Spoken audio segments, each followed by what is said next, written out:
So we all together will be meditating on this word. और इसलिए हम सब मिलकर इन आयतों को हम मनन करेंगे. It's not I preach to you, rather we preach together. और ये ऐसा नहीं है केवल मैं ही आपसे प्रचार करते जाऊं, ऐसा नहीं है, हम सब मिलकर आज वचन मनन कर रहे हैं. So we will think together. इसलिए हम सब मिलकर इस विषय पर विचार करेंगे. So I want all of you to come to this portion which we have taken as a text of our message. और इसलिए आज के संदेश के लिए हम लिए हुए और वचन के गद्यांश की ओर हम आएंगे. So here it says that the portion is taken from Matthew chapter 7 verse 24 to 27 and also Luke chapter 6 verse 47 to 49. और आज की प्रचार के लिए हम मत्ती रचित समाचार 7वें अध्याय 24 से 27 तक और लूका रचित समाचार 6 की 47 से 49 तक के आयतें हैं. So I will be reading only from Matthew. और मैं केवल मत्ती का सुसमाचार से पढ़ना चाहता हूँ. I request Pastor to read also in Hindi once I complete my reading in English. Therefore, everyone who hears these words of mine and put them into practice is like a wise man who built his house on the rock.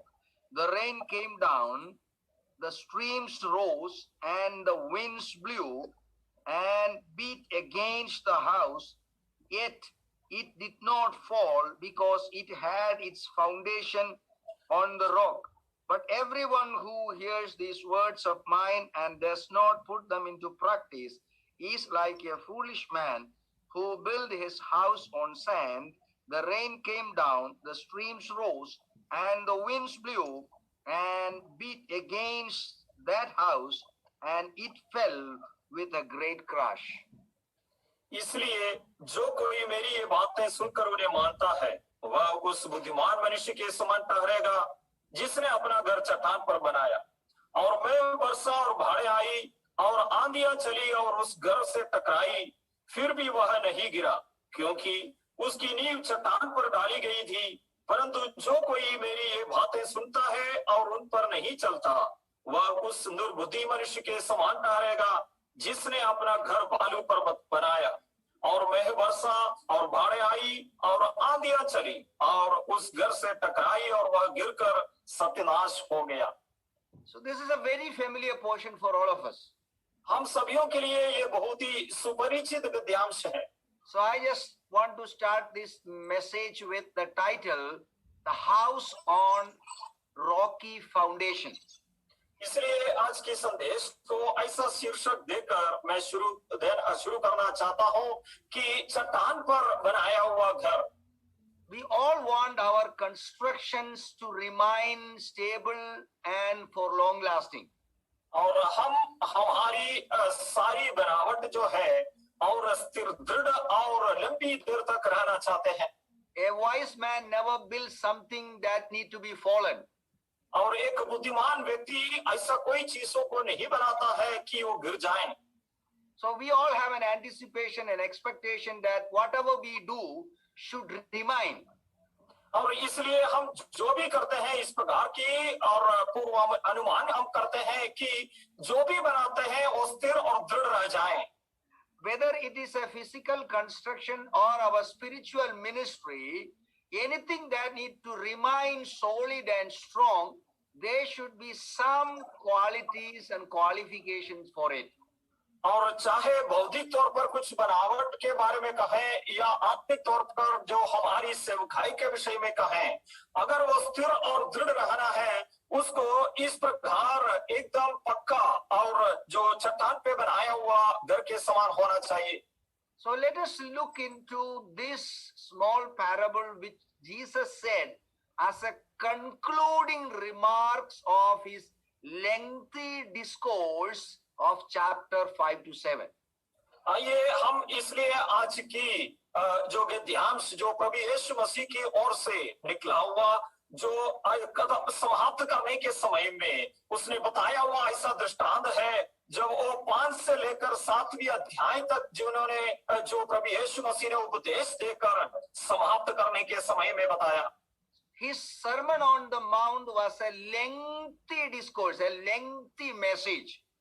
और जो प्रभु यीशु मसीह का पहाड़ी उपदेश बहुत ही लंबा एक उपदेश है। The portion that we read is a concluding remark, or it's a conclusion of what he said in all these chapters. और इन जो सारे अध्यायों में प्रभु यीशु मसीह जो लंबी उपदेश के तौर पर बताया हुआ सारे बातों के निष्कर्ष निकाले हुए बताया हुआ दृष्टांत है आज हमने पढ़कर मनन करने वाली ये गद्यांश। So in this parable or the concluding remarks, most of the parts of that parable is symbolic. और ये जो दृष्टांत में और प्रभु यीशु मसीह निष्कर्ष के तौर पर बताया हुआ सारे बातें प्रतीकात्मक के तौर पर बताया गया है। Only there are few words that are used in literal sense. और ऐसा बहुत ही कम ऐसे शब्द है जो आक्षरिक तौर पर उन्होंने बताया है। So we hear words like rain came down, streams rose, wind blew are not to be taken in a literal sense. और इसलिए यहाँ पर जिस प्रकार मेघ बरसा, बाढ़ें आई, आंधियां चली और इस प्रकार के शब्दों को हम आक्षरिक तौर पर नहीं लेना है। It's not talking about literal rain. और वो बिल्कुल आक्षरिक वर्षा के बारे में नहीं बताता है। It is not talking about streams, water just logging or water log. It is not talking about literally. और आक्षरिक तौर पर पानी और जो जम जाता है या पानी की स्रोत के बारे में नहीं बताता है। So the blowing of wind is not taken literally. और तो जो आंधी जो चलता है उसको आक्षरिक तौर पर नहीं लेता है। Then if it is symbolic, what these symbolic words are referring to? और ये ऐसा है, ये शब्द है प्रभु यीशु मसीह यहाँ पर इस्तेमाल किया। अगर प्रतीकात्मक है तो ये शब्द किस विषयों को दर्शाता है? So it is referring to something else. इसका मतलब है इन शब्दें कुछ और बातों को दर्शाता है। Rain is referring something else. वर्षा जो है कुछ बातों को दर्शाता है। Oh, is logging of water is referring to something else literally. और ये पानी जो जम जाना, पानी बढ़ना आक्षरिक तौर पर कुछ और है और प्रतीकात्मक तौर पर कुछ और है। So what it can be? तो ये क्या हो सकता है? It can be something that happen, unexpected things that shake human beings or human life.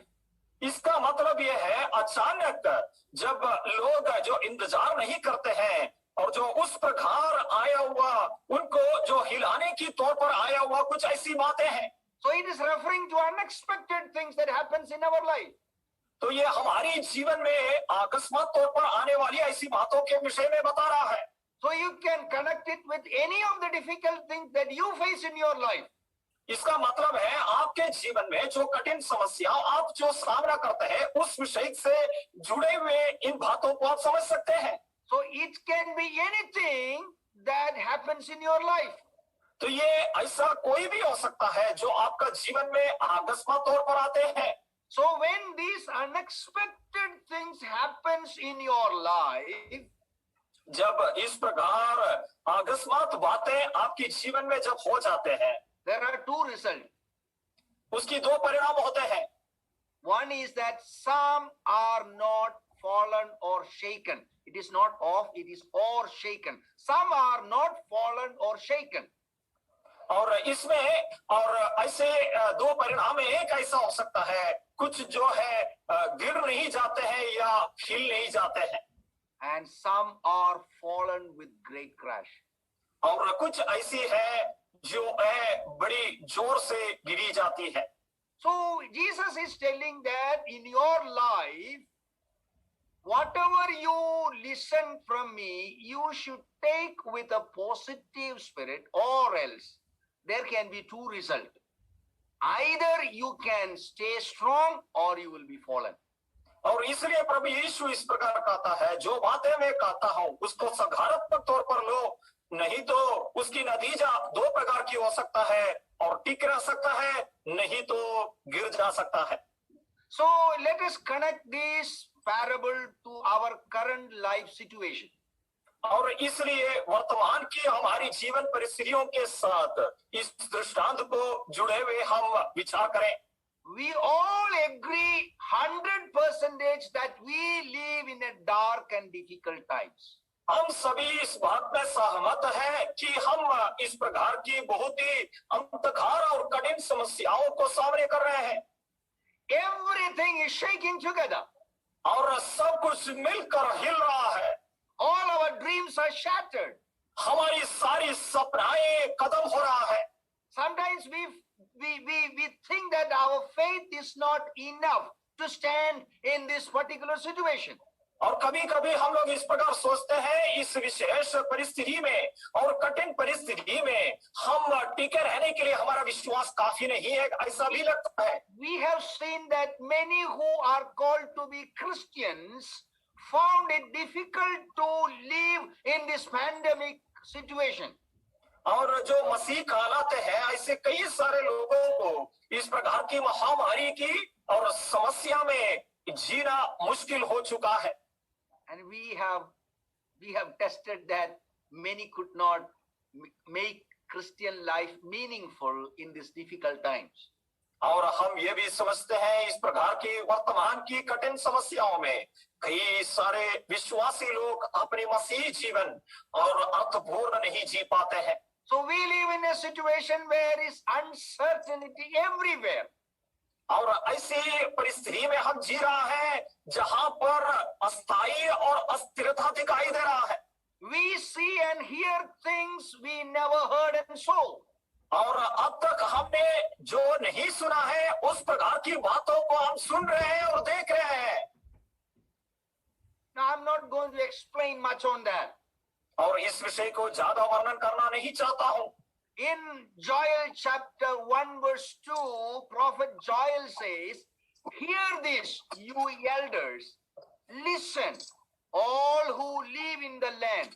Has anything like this ever happened in your days or in the days of your ancestors?" और योएल नबी का ग्रंथ पहला अध्याय दूसरा पद में इस प्रकार पूछते हैं, हे पुरनियों सुनो, हे देश के सब रहने वालों कान लगाकर सुनो, क्या ऐसी बात तुम्हारे दिनों में या तुम्हारे पुरखाओं के दिनों में कभी हुई है? So we can ask the same question to our time. और जो हमारा समय में भी हम इसी प्रकार के सवाल पूछ सकते हैं। We've been preaching about a lot of things, biblical prophecies about the return of Lord Jesus Christ. We've been talking about tribulation. We've been talking about a lot of things.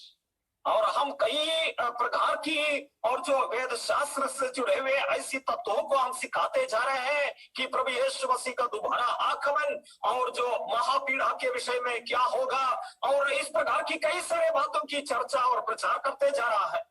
Even when we are speaking about tribulation with colorful words, we all are panicked with this incident that happened just as a foretaste of it. और जब हम इस प्रकार की जो महापीड़ा की विषय में और बहुत ही अच्छी और सुंदर शब्दों से सिखाने के समय में उसकी और जो एक नमूने के तौर पर जो वर्तमान में जो पीड़ा हो रहा है उसको भी हम सही तरीके से समझना और सह नहीं पा रहा है। We all are. This happened as though it's unexpectedly happened. और हम ऐसी ही स्थिति में आ चुके हैं कि अचानक और अकस्मात तरीके से कुछ बातें हुई है। When the pandemic started, our church started our Zoom meeting. That was long back. No, last March we started. In 2020 March we started our Zoom meeting. और जब पिछले साल जब ये महामारी शुरू हुई, उस समय में हमारी कलीसिया ये जो हमारी संगतियां Zoom मीटिंग के द्वारा करने लगा। So we had 52 days continuous meeting. और 52 दिनों तक हम लगातार ये और जो मीटिंग चला के रखी। So I was preaching for all these meetings. और सारी मीटिंग में मैं प्रचार कर रहा था।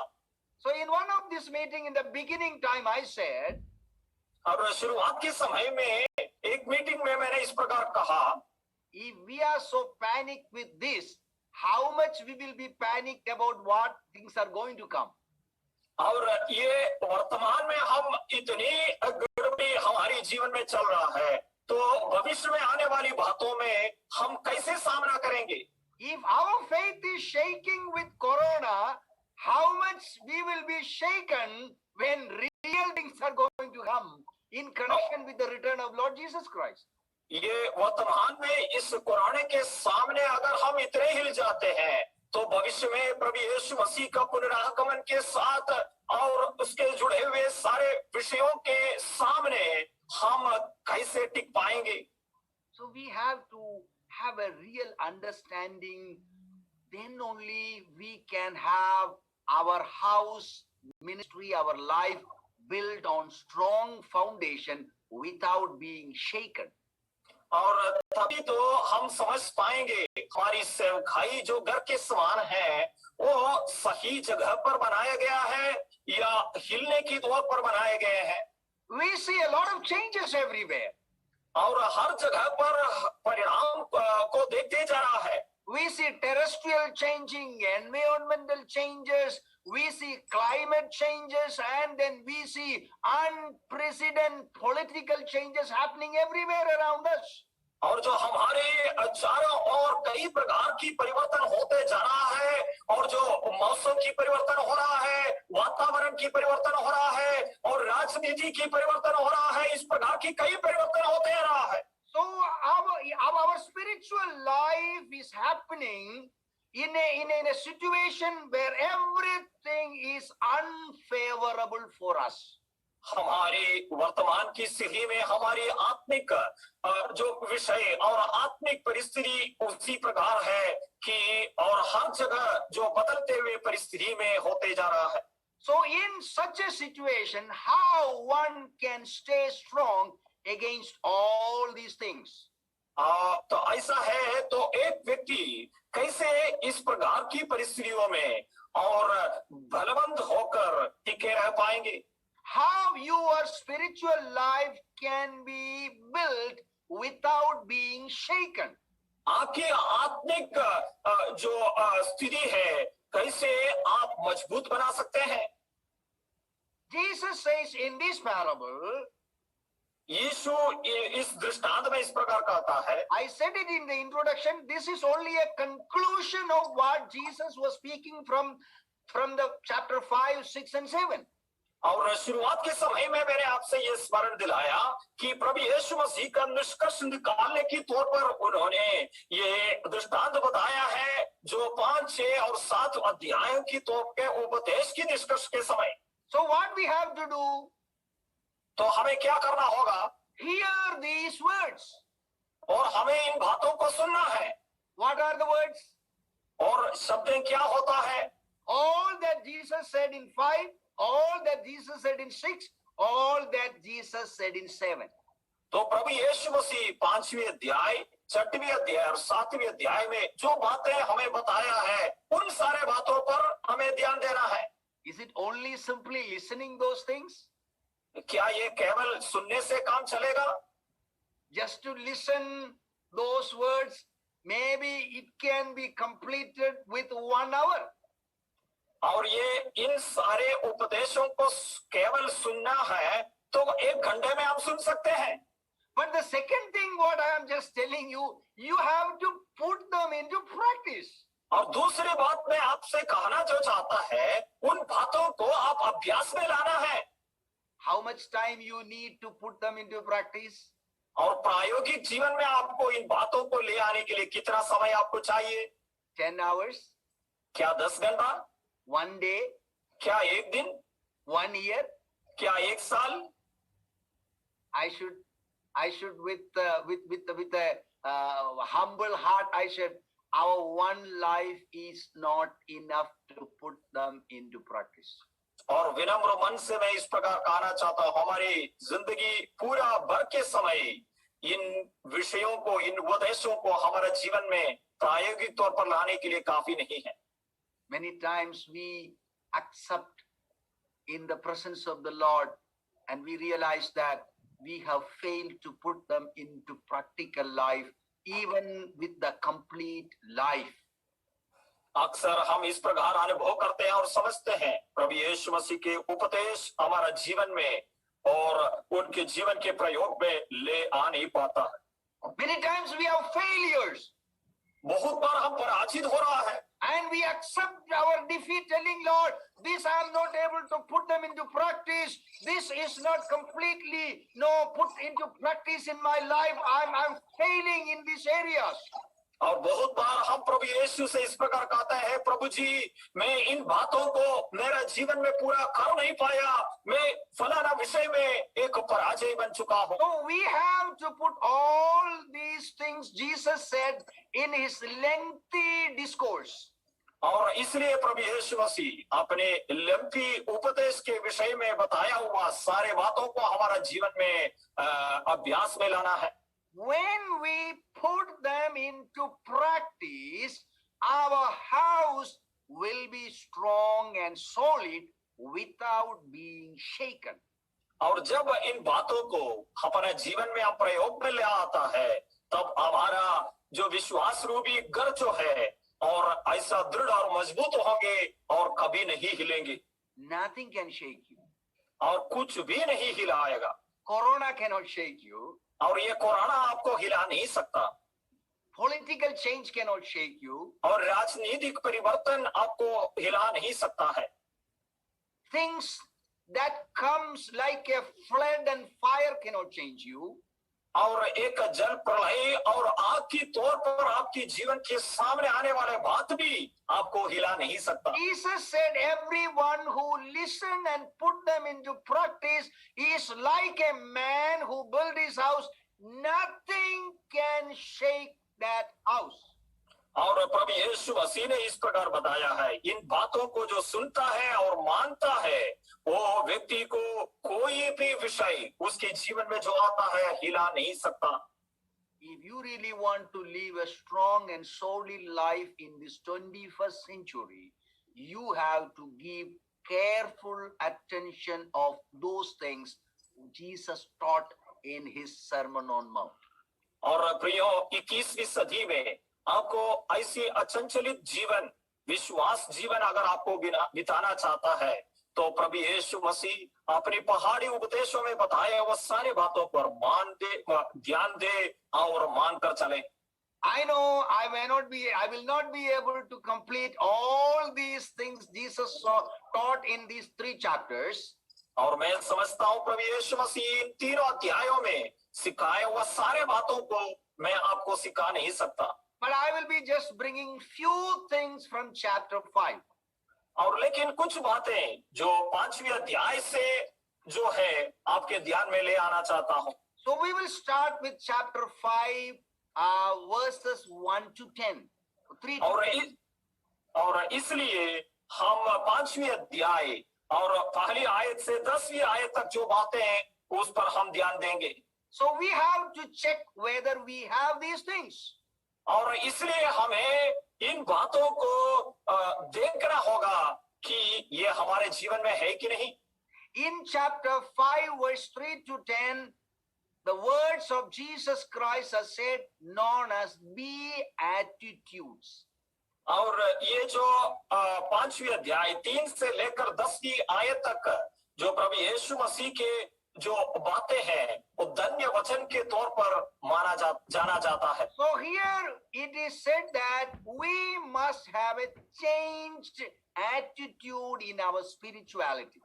इसका मतलब है आत्मिकता के विषय में हमारे मन परिवर्तित होकर ऐसी स्थिति में होना है। If we live with a spirituality that is the time-honored spirituality, that will not help you. Rather, we need a spirituality that is according to God's word. और हम अपने विषय में आदर और सम्मान करते हैं उस प्रकार की आत्मिकता नहीं जिस प्रकार की आत्मिकता जो प्रभु यीशु हमें सिखाता है उस प्रकार की आत्मिकता पर हमें ध्यान देना है।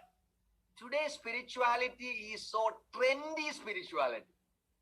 और जो वर्तमान की आत्मिकता जो है और ऐसी एक रीति पर आगे चलता है। When everyone is moving in one direction, we also move in the same direction. और जो सारे लोग एक दिशा पर चलते जाएंगे, हम भी उसी दिशा में पीछा करते जाएंगे। So we are just moving according to the trend. और इसका मतलब है उसी रीति से, जो सामान्य तरीके से जो चलते जा रहा है, उसी प्रकार हम भी चल रहे हैं। Spirituality is not something that should be moving with the trend. और आत्मिकता इसी प्रकार कोई प्रत्येक रीति पर चलने वाली विषय नहीं होती। It is not something that should be moving with the majority of the crowd. और ये भी ऐसा नहीं होती है कि भीड़ की अधिकतम लोग जिस प्रकार चलते जा रहा है, उस भीड़ की चाल में जो होने वाली विषय नहीं होती है आत्मिकता। Spirituality is something that whether nobody follow me, I should follow what the word of God says. आत्मिकता ऐसी होती है, अगर कोई भी मेरा पीछा नहीं करते हैं तो भी मुझे चलना है जिस प्रकार परमेश्वर का वचन बताया जाता है। If we change our attitude according to God's word, our life and ministry will stay strong and nothing can shake you. और जब परमेश्वर के वचन के अनुसार उस रवैया के साथ हम हमारी आत्मिकता को ठीक करेंगे, तो हमारे जीवन में चाहे कितना भी कठिन समस्या क्यों ना आए, कुछ भी हमें हिला नहीं सकता। If your spirituality is according to the trend, your spirituality will change as the trend change. अगर आपकी आत्मिकता जो रीति पर चलते हैं या तरीके पे चलते हैं, तो जिस प्रकार तरीका और रीति बदल जाते हैं, उसी प्रकार आपकी आत्मिकता भी बदलते जाएंगे। Your spirituality will be constantly changing according to the trend. और उस रीति के अनुसार आपकी आत्मिकता निरंतर बदलते जाएंगे। But Jesus said your spirituality is not something should change according to the trend. और प्रभु यीशु ने कहा आपकी आत्मिकता रीति और तरीके के अनुसार बदलने वाली विषय नहीं होती है। Saint Paul is warning Timothy that people will be bringing new things according to the trend, but you should understand from whom you have heard and learned. और तिमोथी की पत्री में और जो नई तरीके के अनुसार आत्मिकता को ले आने वाले विषयों लोगों को उलाहना देते हुए कहता है। Paul is telling you understand from whom you learned and from whom you heard. और प्रेरित पौलुस कहता है और जिनसे किससे आपने इन बातों को सीखा और जिनसे आपने सुना, उस विषय को ध्यान करो। If you have learned from me, अगर आपने मुझसे सीखे हैं, you cannot change according to the trend setting people. और रीति और तरीके के अनुसार और लोगों की कहने अनुसार आत्मिकता को बदल नहीं सकता। So we have to check these things in our spiritual life. हमारी आत्मिक जीवन में इन बातों को हम ध्यान से चौकस से देखना है। Number one, do you have a hunger and thirst for spiritual things? और पहला विषय, क्या आप आत्मिक विषयों के लिए भूखा और प्यासा हो? If you have a hunger and thirst for your spiritual life is on the right track. अगर आत्मिक विषयों पर आप भूखा और प्यासा है, तो आपकी आत्मिक यात्रा की दिशा सही ट्रैक पर है। Your foundation is on the right place. आपकी नींव जो है सही जगह पर है। And your foundation is on the rock itself. और आपकी नींव जो है चट्टान पर ही है। Number two, question that you have to ask, do you feel to mourn, wail or cry, or do you have a cry of repentance? और दूसरी सवाल ये है, क्या आप शोक और दुखित होते हैं? क्या आप आपकी मन फिराव के विषय में और दुहाई देते हो? No, Christianity is a group of people who always feel they have a cry of repentance. और मसीह समाज ऐसे लोगों की समाज होते हैं और जो मन फिराव के विषय में दिल की अंतर से एक दुहाई और एक गिड़गिड़ाहट से रोने की और होता है। When Jesus was talking to church at Laodicea, जब प्रभु यीशु मसीह लवोदिकिया की कलीसिया के विषय में कहा, उनसे कहा, what was the condition of the church? और उस कलीसिया की हालात क्या थी? Historically, we are living in the period of Laodicean church. और जो इतिहास के तौर पर हम लवोदिकिया की कलीसिया की समान परिस्थितियों में हम जी रहा है. We know how Jesus is describing this church. और हम जानते हैं इस कलीसिया को प्रभु यीशु मसीह किस प्रकार वर्णन करते हैं. This church has no reason to cry. और इस कलीसिया में ऐसी कोई विषय नहीं है जिसके लिए रो सके. This church is a filthy rich church. और ये कलीसिया जो है बहुत ही धनी कलीसिया है. This church lack nothing. और इस कलीसिया में कोई भी कमी नहीं है. We live in a particular period where we lack nothing.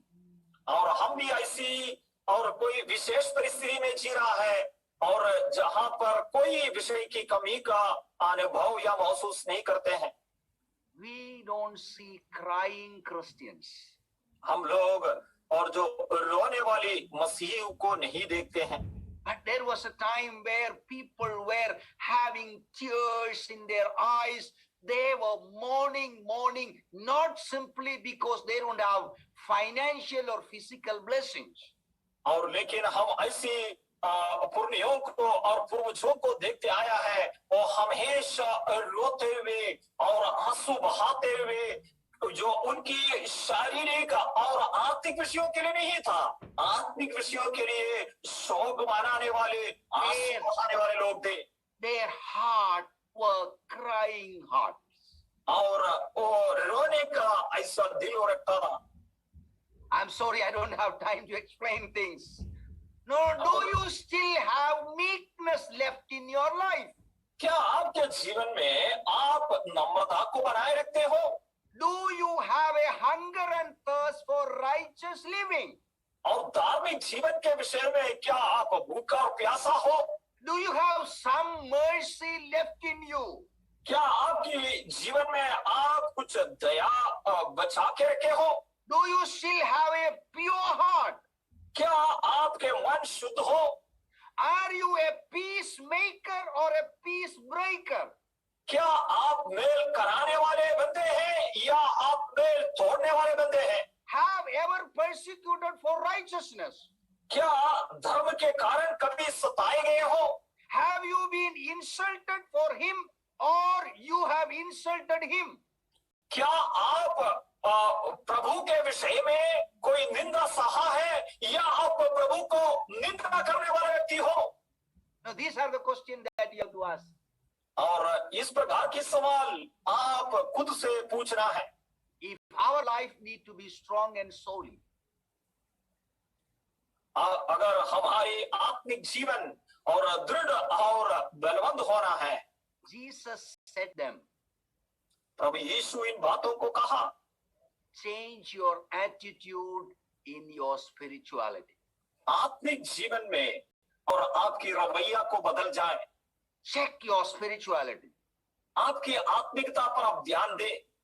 If it is not properly built, अगर आप सही तरीके से बनाया गए हो, if it is not properly done, अगर वो सही तरीके से नहीं बनाए गए हो, Jesus said to his disciples, those who were listening to him on the Sermon on Mount, और प्रभु यीशु मसीह अपने चेलों को जो पहाड़ी उपदेश के समय में सुन रहे थे, उनसे कहा, the first stone of a solid foundation is checking your spirituality.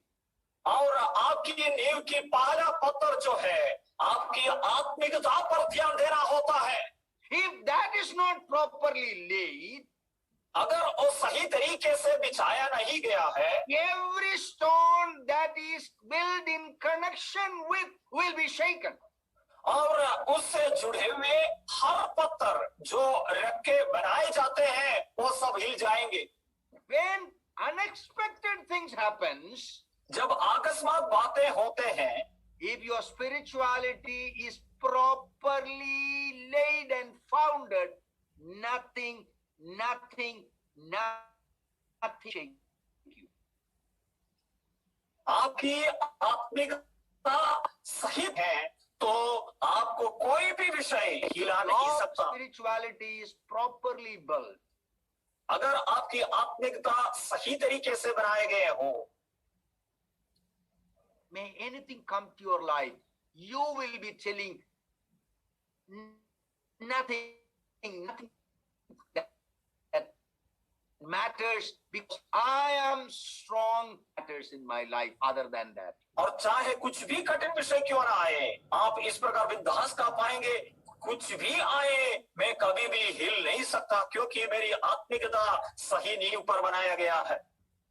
Further, Jesus said in Matthew chapter 5 verse 13 and 14, आगे प्रभु यीशु मसीह 5वें अध्याय 13 और 14 पदों में इस प्रकार बताया, he said that you are called to be salt and light of this world. और तुम इस पृथ्वी के नमक हो। We have a responsibility. और हमें जिम्मेदारी दिया गया है। God has placed us in this world with certain purpose. और परमेश्वर इस जगत में हमें कुछ उद्देश्य के कारण इस धरती में बनाए रखा है। If we are not living to fulfill that purpose, then you are building your kingdom on sand. अगर हम परमेश्वर की और जो योजना और उद्देश्य को इस धरती में पूरा नहीं करते हैं तो हमारी आत्मिक जीवन की नींव हम बालू पर बनाता है। Of course, I would like to share a lot on that, but as I have constraint of time, let me move to the next topic. और कुछ बातें मैं कहना चाहता था इस विषय से जो जुड़े हुए हैं, लेकिन समय के कमी के कारण आगे के बातों पर हम ध्यान देंगे। Then Jesus moved on to say in chapter 5 verse 17 to 19, आगे प्रभु यीशु मसीह 5वें अध्याय 17 से 19वें आयतों में इस प्रकार कहा। of course I would like to read those words, but no, it will take time. So I know all of you are known to this scripture. So with that view, let me move on to the explanation of it. और इन बातों को पढ़ने के लिए मैं जरूर चाहता था, लेकिन समय के कमी के कारण और आप इस गद्यांश को अच्छी तरीके से जानने के कारण केवल इसका वर्णन और व्याख्या करना मैं चाहता हूँ। Jesus said, what is a strong and solid foundation? और प्रभु यीशु मसीह ने कहा जो दृढ़ नींव का मतलब क्या होता है? Jesus said, cut or stretch yourself to the unchanging word. और इसका मतलब है कभी भी और जो ना बदलने वाले वचन को ना तोड़ना और ना उसमें जुड़ाना। नहीं. You have to cut yourself or stretch yourself to the standard of God's word. और अपना जीवन को परमेश्वर के वचन के और मानक के अनुसार हमारे जीवन को घटाना है या बढ़ाना होता है। God's word is the scale. देखो परमेश्वर की वचन जो है मापदंड होता है। And if your life is beyond the scale, cut it. अगर आपका जीवन इस मापदंड से लंबा होता है तो उसे काट डालें। If your life is less than the standard, stretch it. अगर आपके आत्मिक जीवन इस मानक से कम है तो उसको और खींचकर लंबा किया जाए। What we are doing nowadays, और इन दिनों में हम क्या करते हैं? we don't cut and stretch ourselves. हम लोग घटाता भी नहीं है और बढ़ाता भी नहीं है। We cut and stretch the word of God. परमेश्वर का वचन को हम घटाता है और बढ़ाता है। We stretch it according to our convenience. हमारी सुविधा के अनुसार परमेश्वर के वचन को हम घटाते हैं और बढ़ाता है। We swallow things when it is not of our taste. और जब हमारी रुचि के अनुसार नहीं होते हैं तो उसको हम निगल जाते हैं। Now God said, you have to cut or stretch yourself to the standard of God's word. और परमेश्वर ने कहा परमेश्वर के वचन के अनुसार आपका जीवन को घटाना है या बढ़ाना होता है। We have seen in this century what is really happening with God's word. और परमेश्वर के वचन इस सदी में क्या होते जा रहा है उसको हम देखते आ रहा है। A compromising interpretation, और समझौता करते हुए उसको व्याख्या करता है, an accommodating interpretation. और जो उस प्रकार सारे बातों को मिलाते हुए व्याख्या करता है, A justifying interpretation for our well-being. और जो हमारा ही और जो उन्नति के लिए हम इन वचनों को ऐसा व्याख्या करते जा रहा है। God's word has one interpretation. परमेश्वर का वचन को केवल एक ही व्याख्या होता है प्रियो, Whether you like it or don't like it. आप उसको पसंद करें या ना करें। Many times we are changing the norms according to our convenience. अपना ही सुविधा के अनुसार परमेश्वर के वचन की नियम और व्यवस्था को हम बदल देता है। We are not willing to compromise our pleasures and well-beings. हमारा ही सुख और आनंदी जीवन को समझौता करने के लिए हम बिल्कुल तैयार नहीं बनते हैं। We want everything worldly. और सारे सांसारिक बातें हम अनुभव करना चाहते हैं। We want all our joy and pleasure happen in our life. और हमारी जीवन में हर प्रकार की आनंद और खुशियां मनाना तो चाहता है। For that, what we compromise? उसके लिए हम क्या समझौता करते हैं? Earlier it was that we compromise a lot of things for our personal life, telling that I don't want this, I don't want this. If it is displeasing to God, I don't want this. I'm willing to compromise, I'm willing to compromise, I'm willing to leave. That was the standard. और पहले हमारे क्या होता था, अगर परमेश्वर के वचन के लिए और परमेश्वर के लिए जो पसंद नहीं होता था तो हम अपने जीवन की कई सारी बातों को छोड़ना और त्यागने के लिए तैयार रहते थे। इसी प्रकार हम समझौता करने के लिए तैयार था, क्योंकि वो परमेश्वर के इच्छा नहीं हुआ करते थे। But today we say that, लेकिन वर्तमान में हम क्या बताते हैं? I'm not willing to compromise any of my pleasure. और मेरी सुख और आनंद की कोई भी बातों को मैं समझौता करने के लिए बिल्कुल तैयार नहीं होता। I want to enjoy everything of the world. और संसार की सारी बातों को मैं आनंद और अनुभव करना चाहता हूँ। If God is accepting me with that, then I need God. अगर परमेश्वर इसी के साथ मुझे स्वीकार करते हैं तो मैं परमेश्वर को साथ में रखना चाहता हूँ। I don't want to say further on that. और इस विषय के आगे बताना नहीं चाहता हूँ। The word of God says in chapter 5 verse 20. परमेश्वर का वचन 5वीं अध्याय 20वीं आयत में, Now there are two types of righteousness.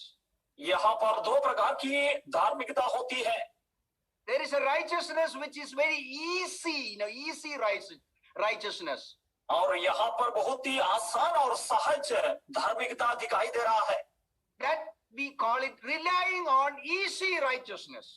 और इसका मतलब है जो ऐसी जो आसान धार्मिकता जो अपने ऊपर केंद्रीकृत होती है। It is a self-righteousness. और ये जो है स्वयं धार्मिकता होती है। Whether God declare us righteous or not is not a matter. और इस विषय को हम परवाह नहीं करते हैं कि ये धार्मिकता परमेश्वर उसको मानता है या नहीं। We try to present ourselves as justified. और हम अपने आप को लोगों के सामने इस प्रकार प्रस्तुत करते हैं कि ये धार्मिकता सही है। We try to say that I am right. और हम इस प्रकार बताने के लिए कोशिश करते हैं कि मैं सही हूँ। That is very easy. और ये बहुत ही आसान है। That was the Pharisees doing. और यही काम फरीसी लोग करते थे। But Jesus said whether you are declared righteous by God is the main important factor. और प्रभु यीशु कहता है कि आपको परमेश्वर धर्मी ठहराया है कि नहीं, ये बहुत ही महत्वपूर्ण विषय होता है। God says that no righteousness that will satisfy us is very easy. और तो ऐसा धार्मिकता जो अपने आप को तृप्त करता है वो बहुत ही आसान धार्मिकता होता है। Many times, no, Jesus is asking to his disciples, check all these things. और बहुत बार अपने चेले लोगों से प्रभु यीशु मसीह कहते जा रहा था कि इन बातों पर ध्यान दे। in your life, check all these areas. और आपके जीवन में इन सारे क्षेत्र के विषय में आप छानबीन करें। If you check and change these areas, your house is becoming stronger and stronger and stronger. और इन विषयों को आपके जीवन के हर क्षेत्र में अगर आप और जांचते हुए जीवन बिताएंगे तो आपकी आत्मिकता पक्का और मजबूत होते जाएंगे। If you neglect these areas, अगर आप इन विषयों को तुच्छ समझेंगे, you can live, आप तो जी तो सकते हैं, you can do a lot of things, आप बहुत कुछ कर भी सकते हैं, you can be declared righteous before the people, और लोगों के सामने आप धर्मी घोषित भी किया जाते हैं। you will have a satisfaction of a righteous person, और एक धर्मी व्यक्ति की तृप्ति भी आप अनुभव करेंगे। but when it will be tested, लेकिन जब उसको परखा जाएगा, when this wind and the streams of water comes in your life, जब आपके जीवन में आंधी का झोंका और पानी का बाढ़ आने के समय, until then everything will be all right. और तब तक सब कुछ सही ही होगा। But Jesus said, लेकिन यीशु ने कहा, if you want to stand strong in the time of difficulties, listen to my word and change your attitude and life. और कठिन परिस्थिति के समय में अगर टिका रहना चाहता है तो मेरी वचनों पर सुनो, कान लगाओ, मानते जाओ। And the next thing Jesus said is, put your worship in order. आगे के विषय प्रभु यीशु ने इस प्रकार कहा, आपकी आराधना को सही करें। This we see in these biblical references. I'm going to conclude my sermon here. और इसकी जो संदर्भ है हम वचन में देखते हैं और मेरी संदेश को मैं समाप्त करना चाहता हूँ। Then Jesus said in chapter 5 verse 25 and 26, settle your issues before it is too late. और प्रभु यीशु ने 25 और 26वें आयत में आपकी सारी जो गड़बड़ी का विषय जो है और देरी होने से पहले ही आप उस पर समझौता करिए, उसको हल निकालिए। Don't drag to the last moment. और जो अंतिम समय तक उसको खींचते मत जाइए। You have still time. आपके पास समय तो है, So settle it now. और इसलिए अभी उस विषय को सौदा करें। Don't postpone it for tomorrow.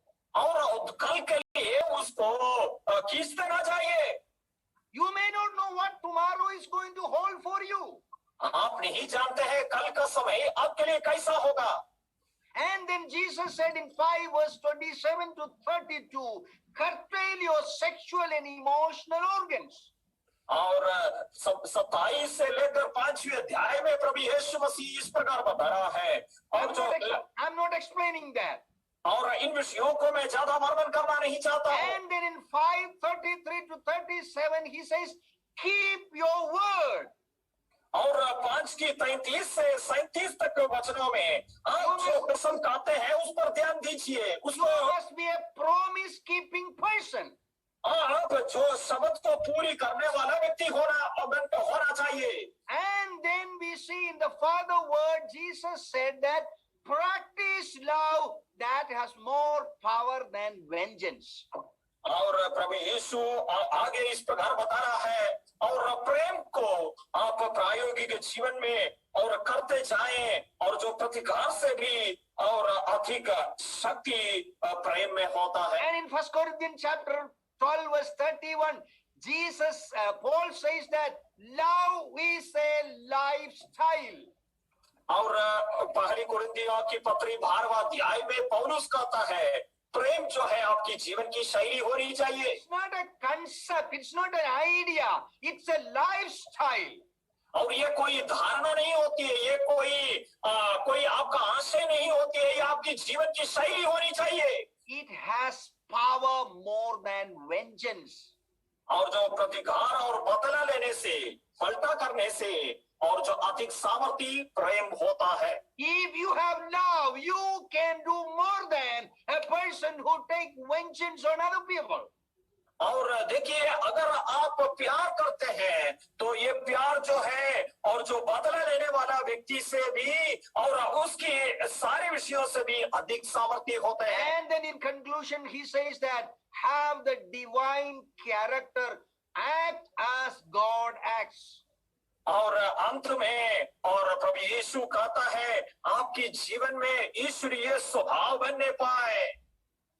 So let me conclude here. निकालना चाहता हूँ। I know that I'm just making an abrupt end.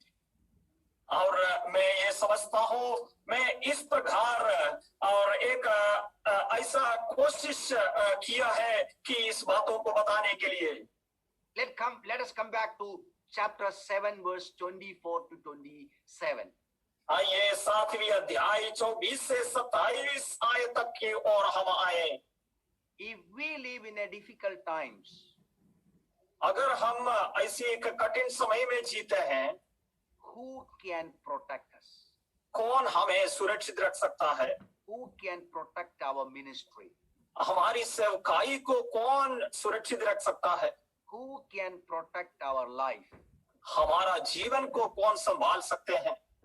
If we listen and practice these things in our life, और अगर हम इन बातों को सुनते हुए अपने जीवन में मानते चलेंगे, if we check these things in our life, हमारी जीवन में इन बातों पर अगर हम ध्यान देंगे, no one can shake you.